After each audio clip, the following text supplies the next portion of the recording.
એક એવી વાત જે સાંભળીને તમને ખરેખર બહુ મજા આવશે. બિઝનેસ એથિક્સ કોને કહેવાય ને એ શીખવા માટે આ રીલ આખી સાંભળજો મિત્ર.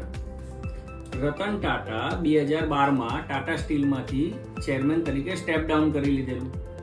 હવે 2017માં ટાટા સ્ટીલની એક ફેક્ટરીમાં અમુક લોકોને બોનસ નહોતું ચૂકવાયું ડ્યુ ટુ સમ રીઝન, કંઈક કારણોથી. હવે એ લોકોને ખબર નહીં કે એકચ્યુઅલી ટાટા તો 5 વર્ષ પહેલા રિટાયર થઈ ચૂક્યા છે. એમણે રતન ટાટાના નામ સાથે એ ફેક્ટરીમાં હડતાલ ચાલુ કરી. હવે થયું એવું કે રતન ટાટાને ખબર પડી એટલે એ આવ્યા. એમણે ત્યાં વાત સાંભળી. એ ચોખવટ નથી કરતા કે ભાઈ હું અત્યારે ચેરમેન નથી, તમે બીજા મેનેજમેન્ટને વાત કરો.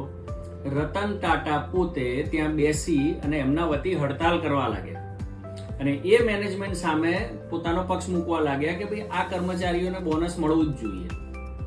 હવે કરંટ ટોપ મેનેજમેન્ટ જે ત્યારે હેન્ડલ કરી રહ્યું હતું એમને ખબર પડી કે ભાઈ રતન ટાટામાં ઇન્વોલ્વ થયા છે અને એ ફેક્ટરીમાં ત્યાં બેસીને હડતાલનો ભાગ બની રહ્યા છે. એટલે દોડાદોડ એ લોકો તો આવી ગયા ત્યાં અને એમણે રિક્વેસ્ટ કરી કે સાહેબ અમે સાંભળી લઈશું, અમે એમની બધી માંગ સ્વીકારી લઈશું, પણ તમે ઊભા થઈ જાઓ અને તમે અહીંયાથી જાઓ. અચ્છા, આ બધા ડિસ્કશનમાં સ્ટાફને ખબર પડી કે રતન ટાટા 5 વર્ષ પહેલા કંપનીમાંથી ચેરમેન તરીકે નીકળી ગયા છે અને છતાં અત્યારે એ અમારા માટે લડી રહ્યા છે કરંટ મેનેજમેન્ટ સાથે. સાહેબ વિચારો એ લોકોના મનમાં ત્યારે કેવી લાગણી હશે.